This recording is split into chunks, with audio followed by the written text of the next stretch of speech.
First of all, I just want to say it's important to give people free rein to do the work they're supposed to do. You all are experts in something I'm not an expert in, and for me to suppose that I should impose how you should go about doing this would be wrong. So I really appreciate the work you've done. And you'll always have free rein to do good. That's what we ought to be doing here. I am really grateful to the Human Trafficking Prevention Committee for all their work on this, and it's taken many years to get to this point.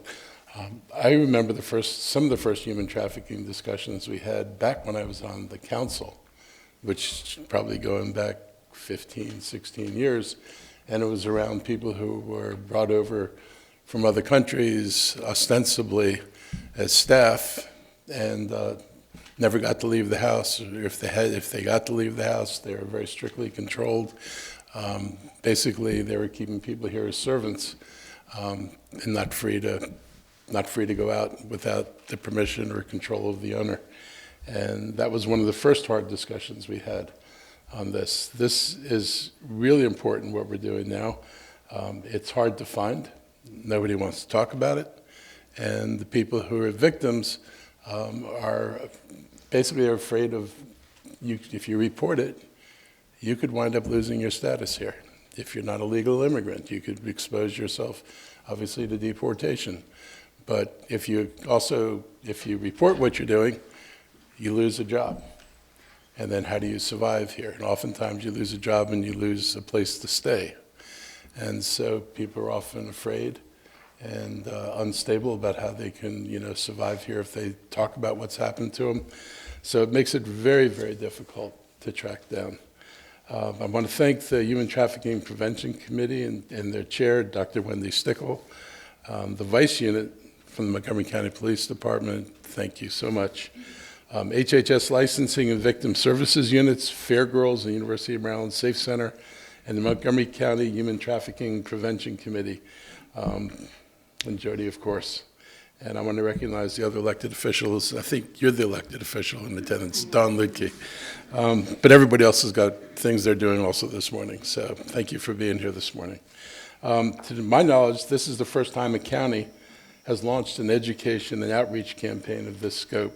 And the purpose of the initiative, which Dr. Stickle will explain in more detail, is to educate the community on what to look for before booking a massage so the consumers know the difference between a legal entity and an illegal entity.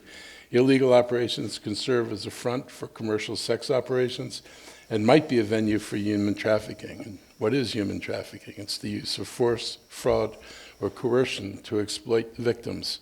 We want to ensure the safety of both the individuals receiving services and the professionals providing them.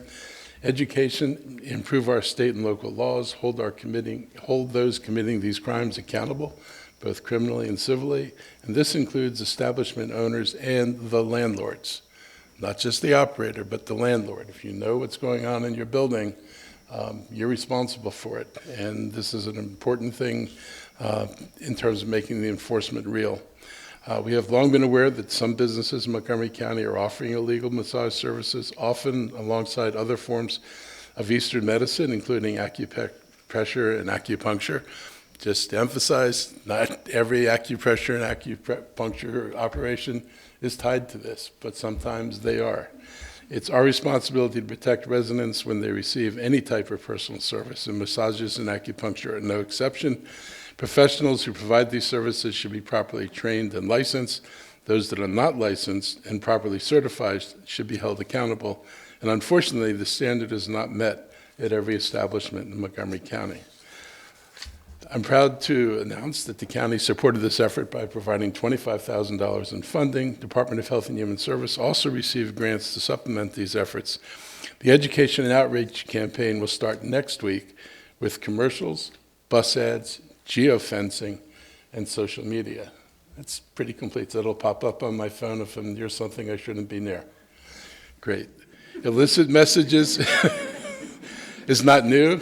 And it's been around. Illicit massage is not new, and it's been around, unfortunately, for a long time. And our approach is new, and that's what was made possible through the work of this extraordinary team.